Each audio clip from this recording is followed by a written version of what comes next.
Assalamualaikum warahmatullahi wabarakatuh. Waalaikumsalam warahmatullahi wabarakatuh. Selamat pagi semuanya. Pagi, Pak. Sehat?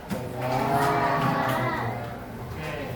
Hari ini kita akan belajar mengenai materi berpikir komputasional. Sebelum kita masuk ke dalam materi, kita bapak absen dulu ya. 1 MP 2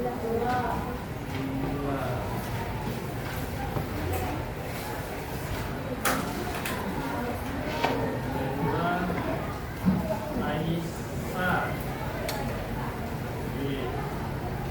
Ayla, Arifah, Angelina,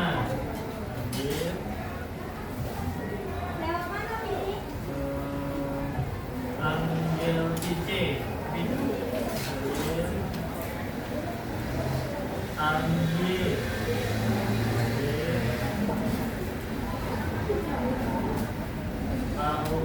Anissa, Aulia, Ayu Wulandari, Azahwa, Balkis, Cipida, Citra, Claudia, Daniel Fernando, Dewi Ramadina, Eka Febrianti, Ernita, Felicia, Arut, Hera Junita, Ilsa Lestari, Jacelin, Kamila, Leticia, Divinei, Mahanis, Mutiara, Nadila, Nadine, Rama, Rizky, Cecilia Chow, Cecilia, Sunyang Gusti, Zahra, Zaskia. Oke. Nah, sebelum kita masuk ke pelajaran kita berpikir secara komputasional, Bapak minta kalian tuliskan di kertas atau di buku kalian bagaimana cara kalian memasak indomie. Ya, bagaimana cara kalian memasak indomie? Mau kalian mulai dari kalian beli atau kalian buka dari bukunya, terserah kalian. Masing-masing, cara kalian masing-masing. Bagaimana kalian bikin indomie? Bapak kasih kesempatan 3 menit Pak untuk bikin memasak indomie.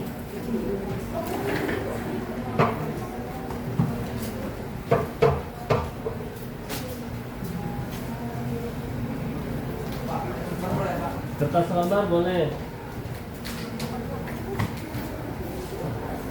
Bagaimana kalian memasak indomie ya?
Oke, sudah?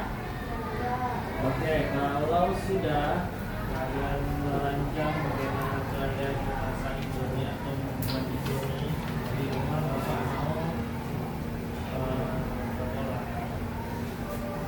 Coba dijual lah Bapak pilih. Yang pertama itu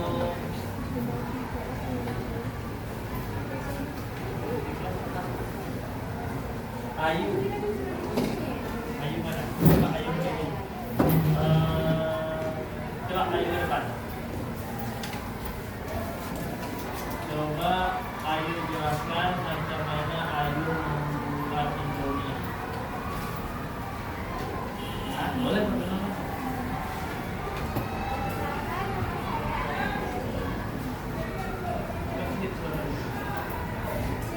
Yang pertama, siapkan panci, air, mangkok, sendok, dan mie. Yang kedua, taruh panci ke atas kompor dan tuang air ke dalam panci. Yang ketiga, pasang air hujan mendidih lalu masukkan mie ke dalam panci. Yang keempat, siapkan mangkok dan sendok, tuang mie ke dalam mangkok. Yang kelima, jika mie sudah matang, tuang air besar lalu masukkan mie ke dalam mangkok. Yang keenam, aduk mie menggunakan sendok rata dan mie siap disajikan. Oke, mana dulu? Menurut Ayu dia mulai berpikir kan macam mana dia bikin mie. Itu dia mulai dari menyiapkan bahan seperti peralatan yang dibutuhkan. Nah, selain Ayu ada nggak yang bikin langsung cara masak mie-nya? Nah, dia sendiri pasti dia langsung dari masak. Nah, coba. Siapa namanya? Alifa, ayo Alifa. Pasti Alifa langsung dari masak.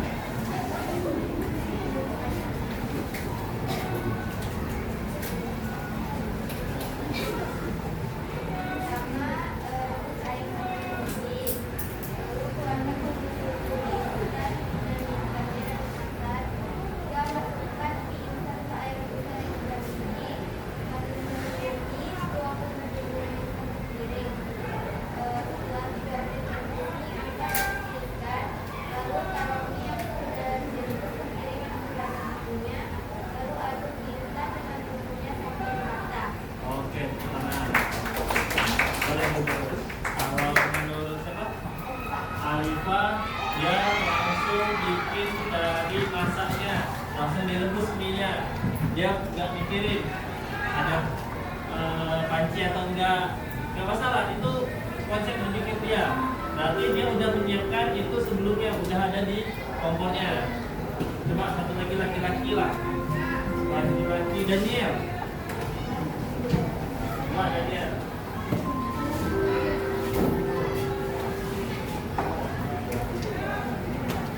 Yang pertama, masukkan air ke dalam panci dan memasaknya.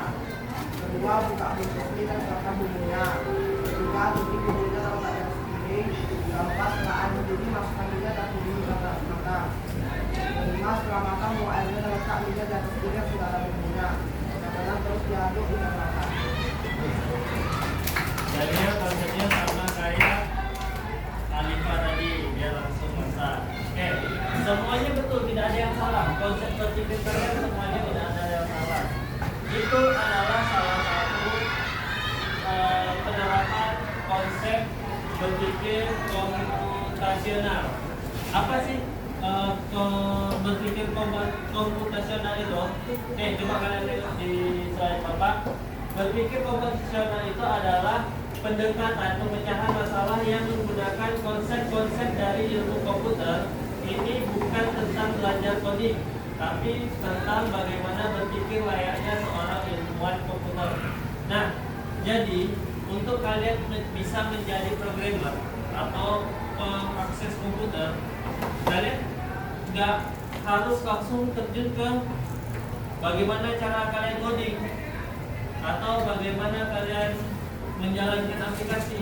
Dimulai dari pola pikir. Nah, bagaimana kita membentuk pola pikir komputasional ini agar kita bisa menjalankan komputer atau gadget yang kita gunakan. caranya udah kalian terapkan tadi saat kalian memikirkan bagaimana kalian membuat Indomie. Kalian pikirkan pertama apa saja yang dibutuhkan untuk membuat Indomie. Terus bahan-bahannya apa, caranya gimana. Itu adalah salah satu berpikir secara komputasional. Nah, mengapa penting kita untuk belajar atau untuk mengenali berpikir komputasional ini? Karena di dunia kita semakin kompleks, kemampuan pemecahan masalah secara sistematis dan efisien adalah keterampilan krusial kalian di era digital ini, apapun jurusan kalian nanti. Jadi semakin kompleks kalian berpikir. Nah, contoh kayak si Ayu tadi, dia berpikirnya kompleks, mau bikin mie. Aku tak bisa nih masak mie kalau tak ada pancinya, tak ada kompornya. Dia udah berpikiran, berarti dia udah berpikir secara komputer. Sehebat-hebatnya komputer berpikir, yang paling hebat adalah manusia. Jadi yang menjalankan komputer itu adalah kita. Jadi bagaimana kita berpikir secara komputer agar komputer itu bisa kita gunakan dengan maksimal. Nah, yang pertama untuk berpikir secara komputasional ini ada pemecahan masalah. Pemecahan masalah kayak Ayu tadi, dia mau masak mie, dia pikir harus ada panci. Itu pemecahan masalahnya. Terus kreativitas.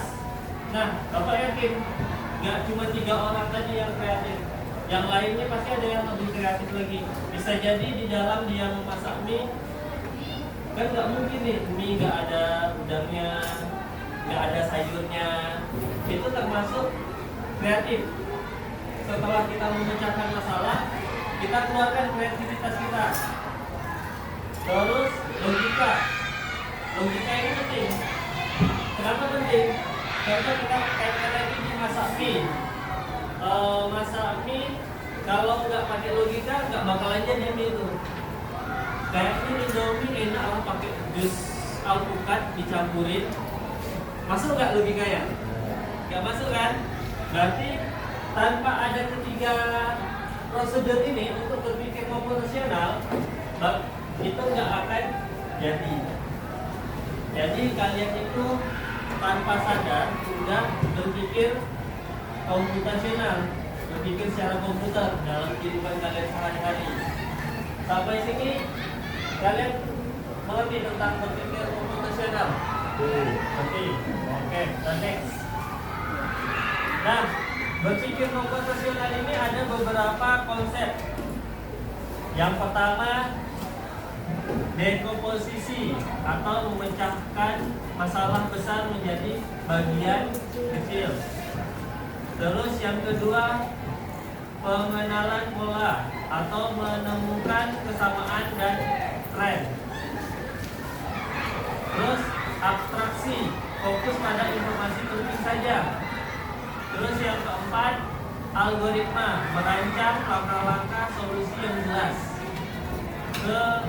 Nah, keempat konsep berpikir komputasional. Kita masuk ke yang pertama dulu. Konsep dekomposisi. Nah, konsep dekomposisi ini adalah langkah awal dalam berpikir komputasional. Bayangkan sebelum masalah besar seperti membuat robot, membersih rumah, kan ada tuh robot yang membersih rumah. Ayo tanya dulu, udah kan? Di TikTok banyak tuh. Sekarang bahkan robot-robot itu ada dijual murah, harga 200.000 ada. Dia robotnya bulat, keliling dia yang rumah. Sekarang kan? Oke. Nah, sebelum membuat robot itu, kalian harus, kalau berpikir komputasional itu harus menerapkan dekomposisi atau memecahkan masalah besar menjadi masalah kecil. Contohnya kita ambil membuat robot membersih rumah lah. Yang pertama, kita pikir tuh bagaimana robot itu bergerak. Caranya gimana? Sebelum kita masuk ke dalam inti robotnya, otomatis robot itu bisa bergerak dengan, kalau manusia bergerak dengan apa? Dengan manusia bergerak dengan apa? Kaki. Tak mungkin manusia berjalan pakai tangan. Pakai tangan bisa juga bergerak sih. Nah, untuk robot itu apa? Roda kita misalkan untuk bergeraknya. Terus bagaimana robot itu mendeteksi kotoran? Nah, kalau kita kan manusia ada mata untuk melihat. Kita bisa menciptakan, sekarang udah banyak anak-anak SMK itu yang menciptakan sensor kotoran, sensor matahari, contoh lampu lah. Lampu bisa mati saat siang hari, bisa hidup saat malam hari. Diciptakan sensor. Bagaimana robot itu membuang sampah? Nah, konsep ini penting untuk memecahkan masalah besar menjadi masalah yang lebih kecil. Itu yang dinamakan konsep dekomposisi. Nah, dengan konsep ini kita bisa beralih ke konsep kedua. Konsep dekomposisi memecahkan masalah yang besar menjadi masalah yang lebih kecil. Kalau kita sudah bisa melakukan itu, kita bisa melakukan konsep yang kedua, yaitu pengenalan pola, menemukan kesamaan dan tren. Nah, setelah dekomposisi, kita mulai mencari pola, apakah ada bagian-bagian masalah yang mirip atau berulang. Misalnya, sering terlambat ke sekolah, coba identifikasi pola-pola. Nah, jika kalian terlambat sekolah, kalian bisa identifikasi pola-pola kenapa kalian bisa terlambat. Ini di konsep pengenalan pola. Mungkin kalau kalian terlambat ke sekolah itu karena kalian sering telat bangun. Terus di jalanan macet. Terus persiapan pagi lama saat kalian mandi, pakai baju, make up. Nah, itu bisa menyebabkan kalian terlambat sekolah. Nah, itu salah satu konsep pengenalan pola. Kita berpikir, macam mana kita bisa lambat nih ke sekolah? Kok aku lambat sih ke sekolah? Kali cek, alarm aku jam 6 pagi, saatnya kan jam 5 subuh. Kayak gitu. Atau terjebak macet nih di jalan Basuki Rahmat misalnya, lampu merah, di panjang kali macetnya, jadi aku harus lewat mana? Nah, jadi kita harus kenali pola-pola itu agar kita bisa mencari jalan yang lebih fleksibel lagi. Itu untuk konsep kedua, pengenalan pola. Sama juga kayak robot tadi, bagaimana dia mengenal pola. Ini sampah atau barang. Kalau sampah bentuknya kayak mana, kalau barang perhiasan bentuknya kayak mana. Nah, itu sama mengenali pola juga. Next, konsep yang ketiga, abstraksi, fokus pada informasi penting saja. Nah, abstraksi ini adalah kemampuan untuk mengabaikan detail yang tidak relevan dan fokus pada inti masalah. Saat kalian membuat aplikasi, kalian tidak perlu tahu setiap detail tentang bagaimana listrik mengalir di dalam mikroprosesor. Cukup pahami fungsi dan tujuannya. Dalam masalah terlambat sekolah, abstraksi adalah apa yang paling menyebabkan keterlambatan.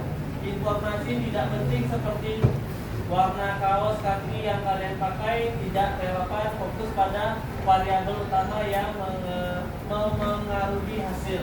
Nah, maksudnya di sini abstraksi sini kita lebih fokus kepada informasi yang penting saja. Contoh saat kalian pergi sekolah, macam mana agar kalian tepat waktu sampai di sekolah. Kalian abaikan fokus-fokus yang tidak penting. Contoh, pergi ke sekolah perlu nggak kalian bawa boneka? Nggak perlu kan? Nah kalian jangan fokuskan aku mau boneka nih. Jangan fokuskan itu agar kalian tidak terlambat. Atau jangan kalian fokuskan ke hal-hal yang tidak penting lainnya, yaitu pergi jemput pacar duluan baru ke sekolah. Nah itu pasti lambat kalian datang sekolah. Nah konsep yang terakhir yaitu konsep algoritma, merancang langkah-langkah solusi yang jelas. Nah untuk merancang langkah-langkah solusi yang jelas, kalian bisa merancang dari 3 konsep sebelumnya. Sudah kalian memecahkan masalah yang besar menjadi yang kecil, terus kalian menentukan pola, kesamaan dan trennya, terus kalian fokus pada informasi yang penting saja, barulah kalian bisa merancang langkah-langkah solusi yang jelas. Contoh bangun pagi, setel alarm 30 menit lebih awal. Terus siapkan malam sebelumnya, pilih baju, siapkan buku, tas, itu disiapkan dari malam hari. Terus untuk masalah jalan yang macet, kalian cari untuk alternatif yang lebih cepat. Terus evaluasi dan sesuaikan. Jika masih terlambat, sesuaikan lagi langkah-langkah yang tadi. Apa masalahnya? Ulang lagi. Itu cara berpikir komputasional. Sampai sini ada pertanyaan? Nah, kita simpulkan lagi. Tadi kan itu untuk bagaimana pergi ke sekolah dengan cepat atau tidak terlambat lagi, menggunakan berpikir komputasional. Nah, kita kembalikan lagi ke ini tadi. Contoh, di konsep yang pertama, memecahkan masalah besar menjadi masalah kecil. Kita berpikir dulu bagaimana membuat mie. Sebelum kita membuat mie, masalah besarnya kita nggak ada kompor, misalnya. Bisa nggak kita bikin mie kalau nggak ada kompor? Hah? Bisa nggak? Kalau nggak ada kompor? Di rumah ada dispenser misalnya. Bisa nggak bikin mie? Nah bisa. Kita pecahkan masalahnya. Masalah besar itu kompor. Kita kecilkan. Oh ada dispenser nih. Terus kita kenali polanya. Pola Indomie itu kayak mana? Bisa masaknya. Dia harus menggunakan air panas kan? Pakai dispenser tadi bisa. Lalu kita fokus pada informasi yang penting. Nah, kita mau makan mie, fokus ke informasi yang pentingnya itu. Mie kan ada bumbu-bumbunya, bagaimana bumbunya larut di dalam mie itu. Nah, setelah semua itu kalian pikirkan, barulah kalian bisa merancang langkah-langkah atau solusinya. Jadi kalau tidak ada kompor misalnya, pakai apa? Air panas dari air galon itu bisa disensor. Terus kalian rendam mie-nya berapa menit. Terus setelah mie-nya matang, kalian curahkan bumbunya, terus aduk baru bisa dimakan. Nah, itu adalah salah satu berpikir komputasional. Nah, sampai sini ada pertanyaan? Tidak. Kalau tidak ada, mungkin selesai sampai di sini. Bapak ucapkan wabillahi taufiq wal hidayah.